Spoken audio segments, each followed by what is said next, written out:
Pessoal, nosso tema de hoje, né, ele é uma continuidade da nossa conversa da semana passada.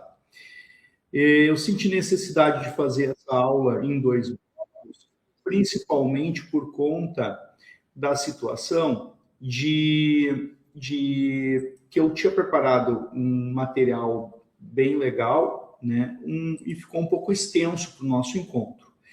Então, é necessário sim que a gente converse, né, um pouco mais sobre isso, até para que eu possa aproveitar o material, vocês possam aproveitar o material, né, que eu criei como um exemplo prático. Então, por isso, né, que eu chamei hoje, né, sobre a sequência dessas 13 áreas de direito imobiliário, para eu mostrar as etapas, mostrar como é que isso se desenvolve, né, na prática, tá? Como é que um advogado, como é que fica claro que se você tem uma forma de fazer, o pessoal gosta de falar em método, né? Acho que método é uma palavra boa que explica bastante, mas parece uma coisa meio assim, distante. Então, a forma de fazer, como é que fica claro numa forma de fazer melhor estruturada, qual o papel do profissional que é o decisor, que é quem toma as decisões, que é quem valida a qualidade do produto daquelas solicitações que foram realizadas. Porque eu vivo em dois corações em relação às IAs.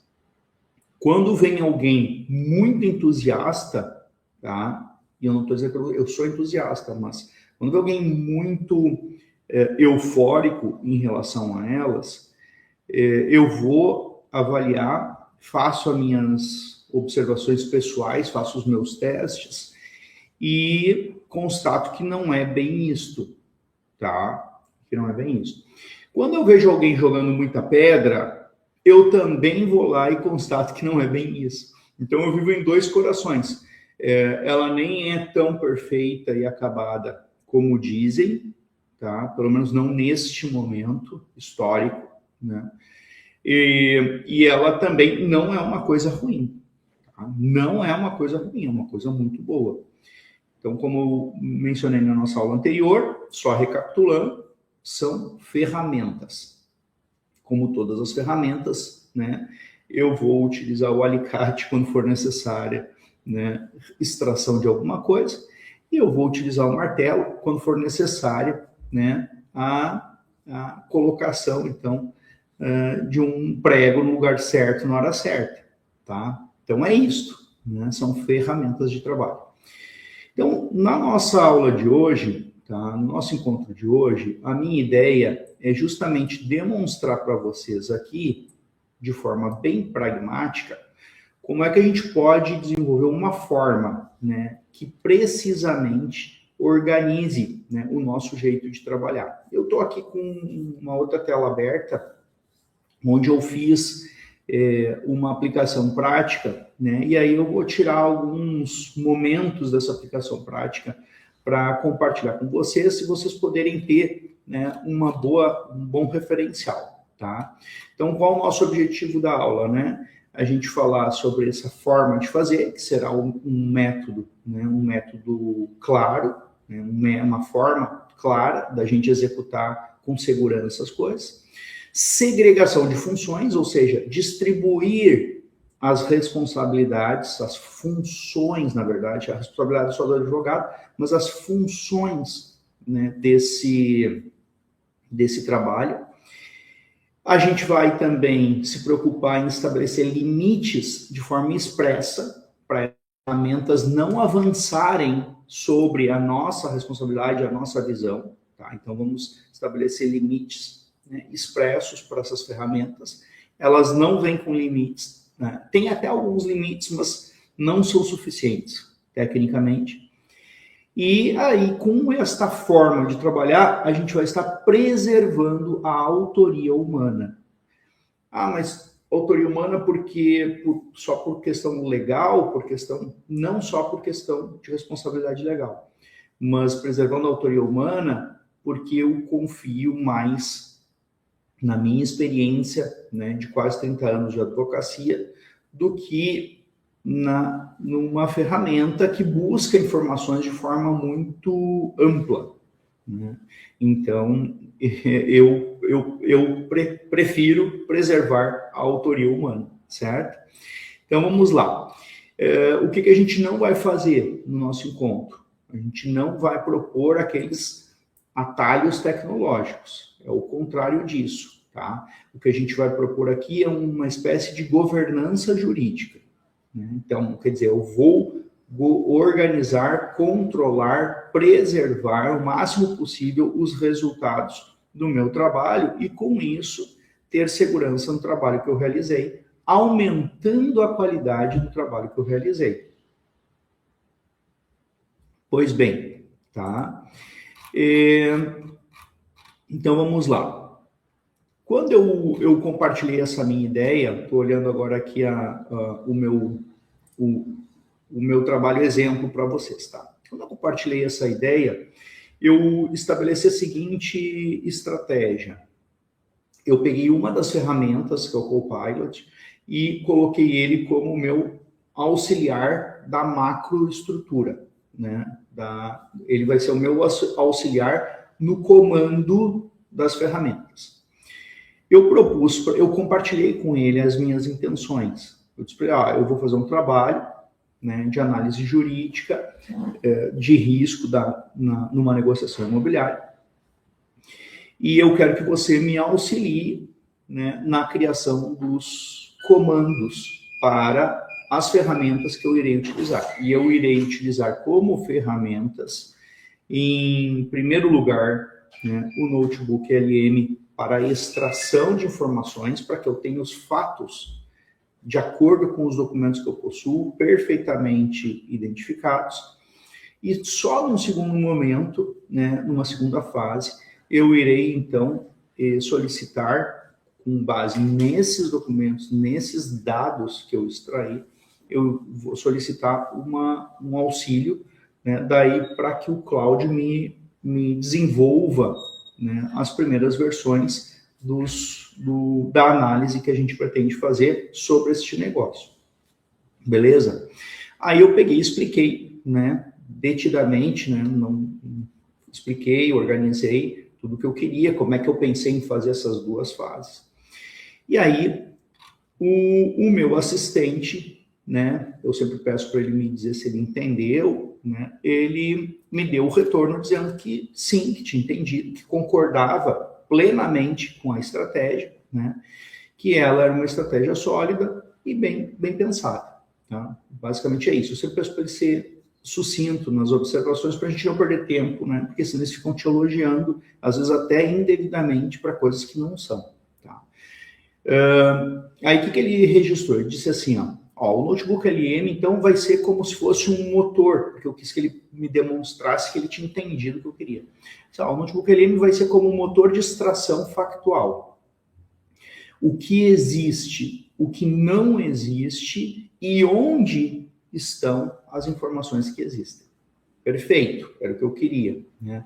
Eu tenho um cartão CNPJ, eu tenho uma CND federal, eu tenho uma CND estadual, onde está, que data, qual a emissão, extração de informações e identificação onde elas estão. Você não tem ainda um recibo, por exemplo, da quitação condominial. Ele também vai me ajudar a identificar o que eu não possuo. Aí, na sequência, ele disse, e o Cloud vai ser como se fosse um motor de organização jurídica, checklist de risco, estratégias decisórias, ou seja, ele vai compartilhar comigo, né, as hipóteses jurídicas de análise desse contexto como um todo. Tá? Aí ele fez mais uma observação. A divisão por etapas evita o erro clássico de analisar um contrato sem saber se o dossiê documental está completo ou não. Então, ele entendeu direitinho o que eu pedi, né? A seguir, entrega o primeiro prompt. E aí, o que é o prompt? São as orientações, né? Como ele entendeu direitinho, eu disse para ele, se você compreendeu direitinho, faz para mim a primeira instrução para a primeira fase, né, que é a extração de informações. E aí ele fez, bem como eu pedi, né, e aí ele fez uma instrução levando em consideração o meu método de trabalho. Agora vejam, eu vou ler para vocês essa instrução, vejam o nível de detalhamento dessa instrução depois que ele entendeu a minha ordem. Aí, eu quero que vocês observem o seguinte, tá? Para a gente fazer um nível de instrução com esse detalhamento, eu tenho que dominar alguma linguagem técnica que as IAs costumam utilizar. Isso a gente não domina, mas o meu assistente domina.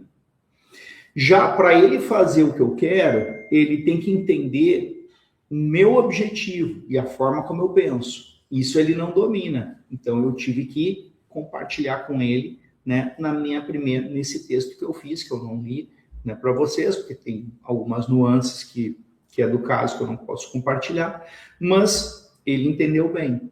E aí ele pegou e fez um prompt que ou nós não chegaríamos nesse nível de instrução, ou para chegarmos nós levaríamos muito tempo. E este nível de instrução, ele vai acabar sendo mais seguro para nós. Então vejam só, quero que vocês observem essa dicotomia. Eu tenho de um lado a minha responsabilidade, o meu jeito de fazer, que eu tenho experiência para saber o que é bom, o que é útil e o que não é. E de outro lado, eu tenho um jeito técnico mais preciso de trabalhar, que vai transformar a minha experiência em algo muito melhor. Ou seja, ele vai me dar um turbo nas minhas atividades, ele vai turbinar as minhas atividades. Chegaria neste mesmo lugar? Talvez sim, porque eu faria de um jeito, né, artesanal. Mas, sem eu ter tempo para fazer de um jeito artesanal, né, eu também talvez não chegasse naquele nível de precisão que eu gosto de chegar, né? Ou a pessoa não pagaria por esse nível de precisão e a gente teria que fazer de um jeito um pouco menos preciso. Mas olhem só como ficou interessante daí o prompt, a orientação que ele fez depois que eu passei, né, essa minha forma de pensar.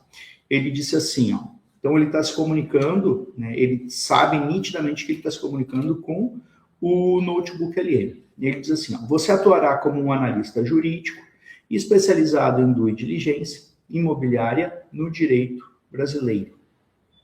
Olha como ele já vai, ele vai se expressando do jeito que as IAs costumam se expressar para serem mais precisas, tá? Aí ele abre um tópico, objetivo, tá? Analisar exclusivamente documentos que foram enviados para este notebook e responder às questões abaixo, sem inferir ou presumir a existência de documentos não localizados. Isso é muito importante, tá? Por quê? Porque as IAs, elas têm o hábito de inferência, elas deduzem as coisas. Elas pegam uma coisa aqui e deduzem outra ali. Neste caso mesmo, nós temos uma inferência bem perigosa, né? Um exemplo de inferência que a gente identifica um perigo, né, no uso das IAs, que é o seguinte, ela viu que foi remetido num rol dos documentos, foram remetidos uma guia de um relatório de dívidas do IPTU, e uma guia e um pagamento, certo? Pois bem, ela inferiria que está tudo certo em relação à comprovação das questões do IPTU, correto? Pois bem, só que para fins jurídicos, para uma due diligência, isto não basta. Por quê? Porque aquele relatório de dívidas, né, ele pode não conter alguma coisa que esteja judicializado, ele pode não conter alguma informação, né, de situação atual não consolidada naquele relatório. Aquele pagamento, será que a gente vai lá olhar a código de barras para ver se aquele código de barras é o pagamento daquela guia? Então, quer dizer, tem tanta coisa para conferir, né? E não é o jeito certo. Qual que é o jeito certo? Quitou, tudo bem, estava em aberto, o vendedor quitou, mas aí passa 24 horas, ele vai lá e solicita a emissão, né, da certidão negativa, porque está quitado. Os municípios demoram um pouco mais. Bom, mas esse é o jeito certo, né? Então, se eu não dou uma ordem de proibição de inferência, a tendência é ele dizer PTU, cheque, né? Está checado. Entenderam? Então, isso é um cuidado muito importante, né? Aí, olha como ele bolou a tarefa 1.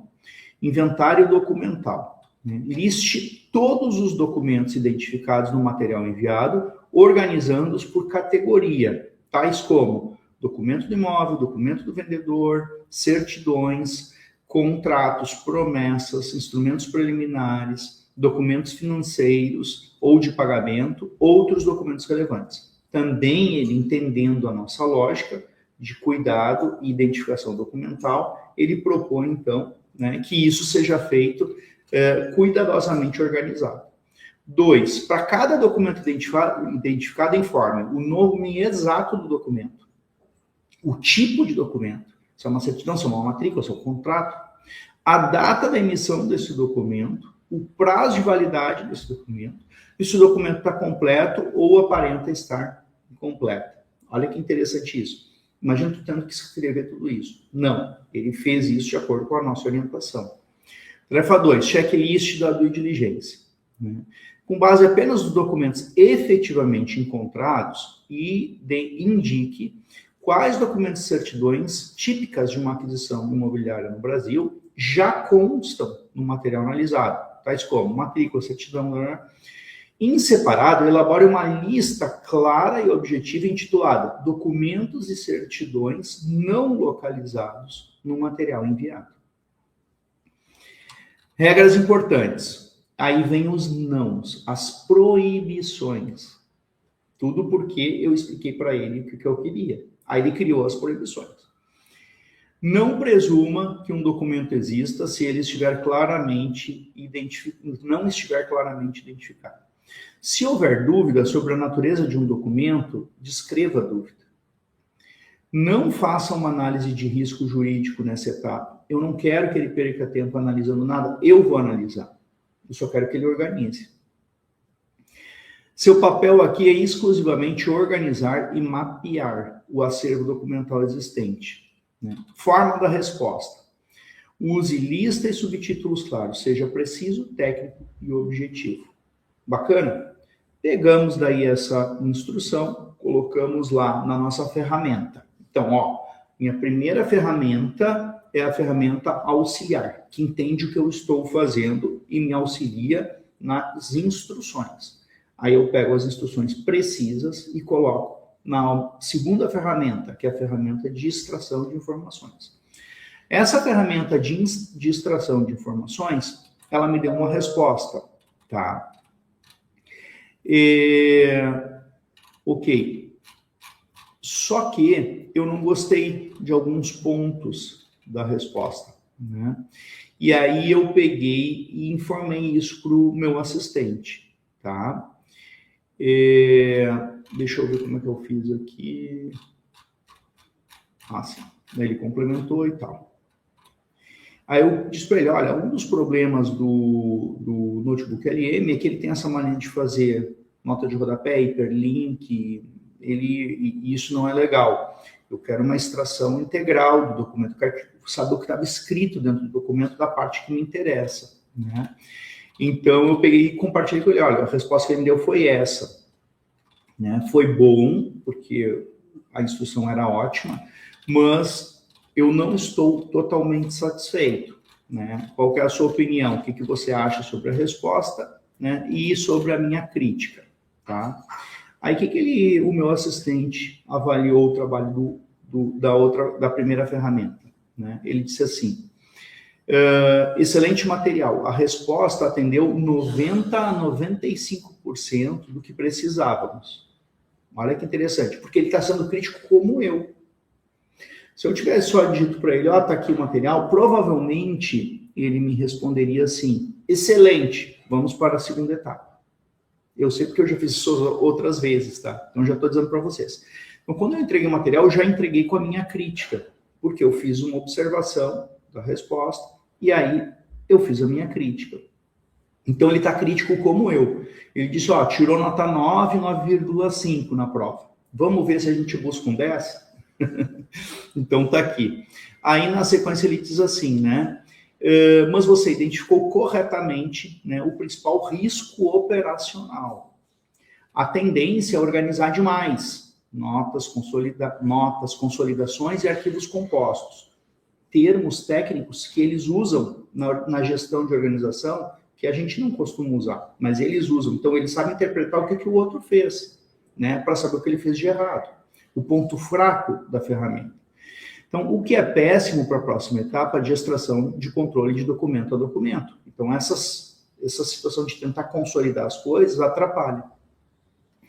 Vou dividir a resposta em 3 partes objetivas. Daí ele fez uma análise, né? Primeira foi uma avaliação crítica, tá? O que ele fez daí, identificou onde estava o problema, né? Então ele botou ali consolidação indevida em arquivos compostos, tá? Tendência de nota de rodapé, que é típico dessa ferramenta, né? Então a gente precisa complementar o pedido agora. Ele mesmo se perguntou, né? Porque eu solicitei. Sim, mas não precisa refazer o trabalho. Olha que interessante, tá? O que falta é um microprompt corretivo. Também uma linguagem que a gente não está, mas o meu auxiliar domina, né? Então, vai lá. Como é que ficou, então, o microprompt? O microprompt. Ele utilizou a seguinte expressão. Ele diz assim, desagregação e neutralização de consolidações. Quando que a gente, que é advogado, vai saber que existe, né, esse tipo de linguajar técnico para melhorar o resultado da análise da nossa documentação. Então tá aqui, vou ler só o início para vocês entenderem a questão, né? Atenção, essa é uma tarefa de ajuste e desagregação documental. Não refaça o inventário já apresentado. Objetivo, eliminar qualquer forma de consolidação, subitem, referências cruzadas, nota explicativa ou arquivo composto, tratando cada documento como uma unidade autônoma e independente. Tarefa única, desagregação de arquivos compostos. 1. Identifique todos os arquivos que contenham mais de um documento em seu conteúdo interno, como negativas complementares, negativas RN, e ele foi identificando, né, o nome dos arquivos que estavam com esse problema. Ele foi dizendo qual eram os arquivos que estavam com essa situação. Para cada documento interno desse arquivo, cria uma entrada separada, individual, contendo nome do arquivo original, nome atribuído, tipo de certidão, se é federal, se não é. E aí ele foi explicando o detalhamento. O que a gente fez aqui? Nós criamos, então, um parceiro para nós, que é um orquestrador metodológico, né? Ele segue aquilo que nós desejamos, o orquestrador metodológico, ele é como se fosse nós, mas mais rápido e com uma linguagem que a ferramenta vai entender. E eu estou dizendo isso para vocês de quem já usou muitas vezes, né, essas ferramentas, e às vezes até a gente perde paciência, né? Não sei se vocês já brigaram com a ferramenta. Não é uma coisa muito inteligente de se fazer. Mas se a pessoa está sob pressão e a ferramenta começa a dar respostas truncadas ou de acordo com o que não quer, ela vai se perdendo e isso vai até te fazer perder mais tempo. Quem precisa e faz um trabalho técnico, científico e domina a sua área, não consegue trabalhar com ordens genéricas, tá?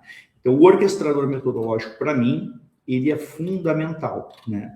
Então, o que eu faço com ele? Eu discuto o método, né? Eu peço para ele estruturar frases, né, relacionadas à due diligência, eu peço para ele criar os prompts controlados, né? Vocês verem como é controlado o prompt, e eu peço para ele antecipar os riscos, né, do uso pelo tipo de ferramenta que eu estou usando, o tipo de IA que eu estou usando, tá? Então, aí com base nisso, né, ele vai transformar a extensão, ele vai se transformar numa extensão do meu raciocínio. Aí que é o ponto, aí que é a chave, né? Se eu não faço isso, eu corro um risco muito grande. Por quê? Porque daí vão, naturalmente, as IAs vão desenhar fluxos, né? E esses fluxos serão mal desenhados, né? Ele vai ter análise precoce e vai acabar te induzindo a chegar num parecer fraco, um parecer frágil. Rafa, mas eu confiava totalmente, eu largava os documentos ali, eu ia pedindo e ficava tão bonito, né? Por quê? Porque ela diz aquilo que é para te agradar. Quando tu usa a ferramenta de uma forma generalista, ela transforma aquilo em resultado que agrade a tua intenção, porque ela é uma especialista em detectar a tua intenção. E aí o que vai acontecer? Tu vai ter um parecer bonito na forma, mas frágil no conteúdo, né? Aí retomo aquilo que eu falei lá no início. E a responsabilidade é de quem? De quem fez a má gestão documental. Então, bacana. Dito isso, né, eu vou trazer para vocês aqui, né, ideias de como a gente poderia, como as pessoas fazem errado, né, e como é importante fazer o certo, tá? Então, vamos lá, né? Uma atuação improvisada, simplista, né? E a pessoa chega para a ferramenta de A, a que ela mais gosta, ela usa só uma, para começar, né? E ela vai dizer assim, analisa tudo e me diz se é seguro fazer esse negócio.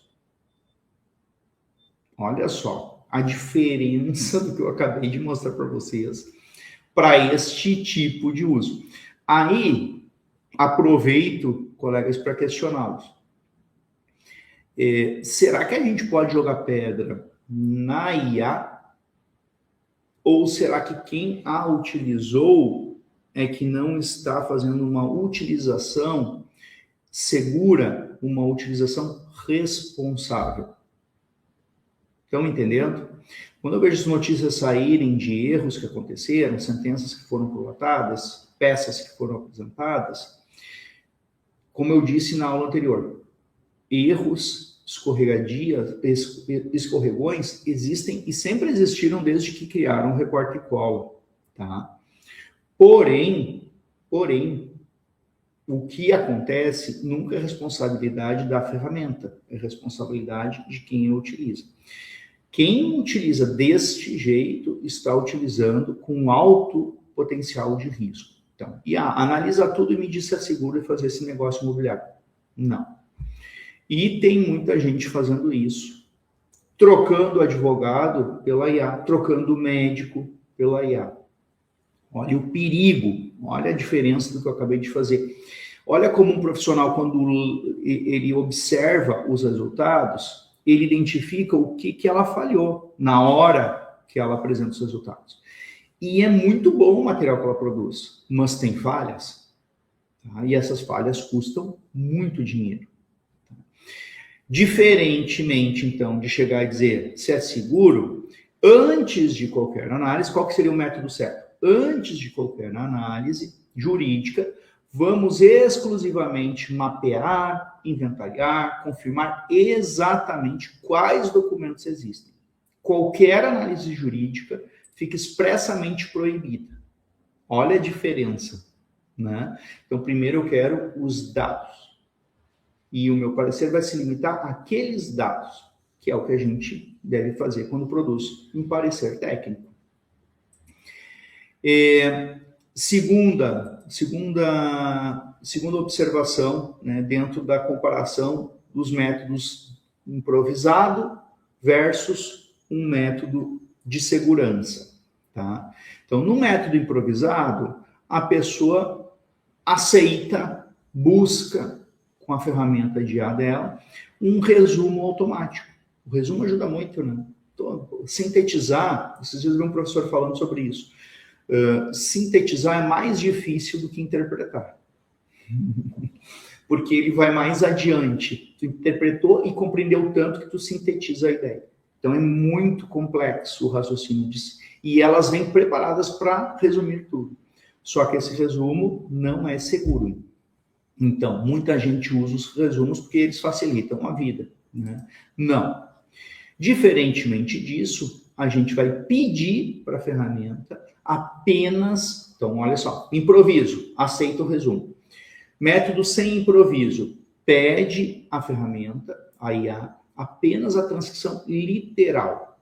Não permite resumir, não permite interpretar, não permite reorganizar, não permite consolidar documentos distintos e nem inferir, né,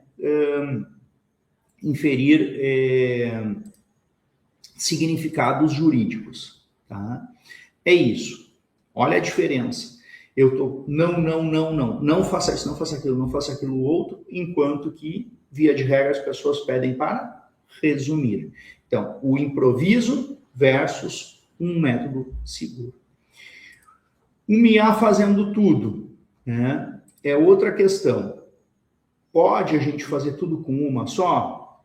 Eu sei que todo mundo está apaixonado pelo Claude, né? Eu também gosto muito do Claude, ele é espetacular para desenvolver argumentação, mas eu não acho seguro fazer tudo com ele. Ele é péssimo para análise de documentos, tá? Pelo menos para mim, ele não atende a minha expectativa, né? Ele tem uma série de outras coisas que eu também não gosto. Ele gasta muito rápido, né? Ele para de funcionar muito rápido. Ele tem o Cláudio super inteligente, que é o que me interessa. Tem o médio e tem o mais fraco, como se fosse 3 tipos de potência de motor, né? E aí, não potência boa, que é inteligente, ele gasta muito rápido, então tem como trabalhar com uma ferramenta dessa, né? Desse jeito. Então, assim, usar uma só IA, eu acho que é uma maneira improvisada de trabalhar. Tá? Então, está no método improvisado. Tá? Já um método seguro, que é o que eu recomendo utilizar, eu utilizaria mais de umas ferramentas, como eu fiz aqui no exemplo que eu estou tratando com vocês. Como tipo para extração, né, transcrição literal de documentos, né, e o Cloud daí seria usado depois, né, como um auxiliar na estruturação, né, como analista posterior, e o Copilot, né, que é o meu parceirão, né, ele vai me ajudando na estruturação dos prompts, ou seja, das instruções, né? Então, as conclusões jurídicas, elas permanecem sob a minha responsabilidade. Eu não deleguei para nenhuma das 3 as conclusões jurídicas, tá? Só mais 2 observações sobre a comparação entre o que é improviso com IA e o que é um método mais seguro usando IA, né? No improviso, eu não identifico, né, riscos aparentes. O improviso, ele vai fazendo tudo tão bonito que a gente nem para pensar nos riscos, né? Então,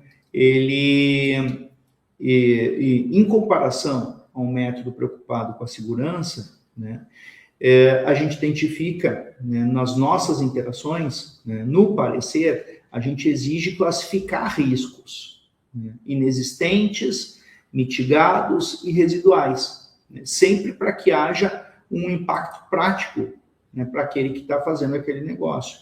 Então, como eu sempre digo para vocês, quem me acompanha aqui bastante tempo sabe, não existe um negócio imobiliário 100% seguro, tá? Não existe um negócio imobiliário 100% seguro, porém, né, o que acontece é que existe como a gente reduzir os riscos. E isso parte da nossa experiência. Tá? A IA, ela não sabe fazer redução de riscos, ela não entende como tomar outras medidas quando surge um risco. Mas ela sabe mapear onde não está o risco, né? Ela vai me ajudar ali a mapear onde não está o risco. Então, se eu não faço essa curadoria, ela vai me dar uma resposta tendencialmente a dizer que não tem risco, ou se ela identificar algum risco, ela vai dizer que não tem como fazer um negócio. E acabou, tá? E a última observação comparativa, né, então, do método improvisado versus um método com curadoria, com cuidado, com proteção, com segurança jurídica, é a sensação de segurança absoluta, né? Então, se eu joguei lá, fiz tudo conforme o método de improviso, né? O improvisado, usei só uma IA, fui aceitando os resumos dela, fui aceitando tudo que ela vai fazendo. No final, eu tenho uma falsa sensação de segurança absoluta. Eu acho que aquele material está bom. Eu penso que aquele material realmente ficou bom. Isso é o perigo. Isso é o maior de todos os perigos, né? Eu, por exemplo, sempre que eu faço o parecer, que eu vou construindo o parecer junto com a inteligência artificial, eu sempre peço para ela para que ela ressalve, né? Faça ressalvas, porque eu digo para ela que não existe 100% de garantia jurídica. O que existe é a possibilidade de conformidade documental dentro do escopo, dentro dos objetivos daquele negócio, né? Existe uma conformidade de tempo dos documentos, existe uma conformidade, né, limitada aos documentos que foram apresentados, inclusive, porque pode ser que não tenham nos apresentado documentos que a gente nem sabia que existia, tá? Eu já vi isso acontecer em negócios jurídicos imobiliários. Então, depois se descobriu que existia uma matrícula anterior, que aquela matrícula anterior poderia trazer alguma nuance em relação à matrícula atual, né? Quem vai atrás de matrícula mãe, quando você tem uma matrícula atual toda bonitinha, né? Então, não foi apresentado um documento, ok? Então, também o parecer ele tem que fazer essas ressalvas. Olha, aqui esses documentos estão conformes, né? Os documentos apresentados estão conformes. Não existe segurança 100%. Isso uma IA nunca vai fazer por você. Você tem que tomar esses cuidados, porque o adquirente pode vir, ler o parecer e te questionar. Tá, mas o que faltou então? Tem alguma coisa mais que a gente possa fazer? Tem isso e isso. Ah, não, mas isso eu não vou fazer. Aí é demais. Tudo bem, não estou dizendo que é obrigado, né, a pessoa ir além, né? Tem muitas coisas extras que a gente poderia ir além, mas eu também concordo que não faz sentido, né? A jurisprudência, ela define o que é boa-fé na due diligência regular, aquela que foi, né, onde poderia ir, tá? Então, tá tudo certo também, mas a gente tem que fazer essas ressalvas, porque se tivermos que enfrentar futuramente uma ação judicial para defender boa-fé do cliente, a gente tem que mostrar que ele teve boa-fé, né? Mas o cliente poderia dizer, eu fiz o parecer, tu me deu 100% de garantia. Não existe isso. Então, isso também a IA não vai saber fazer por você, tá?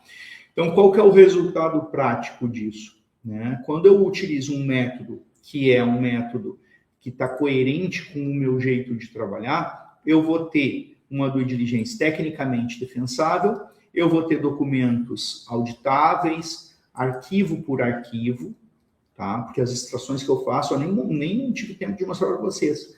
Mas depois desses comandos, eu ainda faço um comando, eu oriento o meu orquestrador, o meu assistente, eu digo para ele assim, agora tu vai fazer um comando por documento.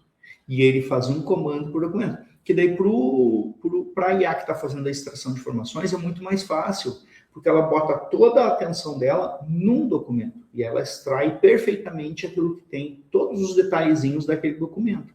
E aí tu vai montando o teu dossiê preciso, com todas as informações, né? Outro benefício dessa forma de trabalhar, o cliente ele fica informado e não iludido, né? Então, ele fica muito bem informado e não fica iludido, como se um advogado fosse um mágico. E, é claro, o advogado, né, ele acaba ficando também protegido na sua responsabilidade, metodologicamente protegido, ou seja, ele utilizou um método, né, adequado, confiável, em que ele foi o grande artífice, né, o grande responsável pela execução desse trabalho, tá? Eu criei aqui para você 5 regras de ouro, né, para ajudar aqui a consolidar essas informações que a gente está trabalhando. Então, primeira regra de ouro.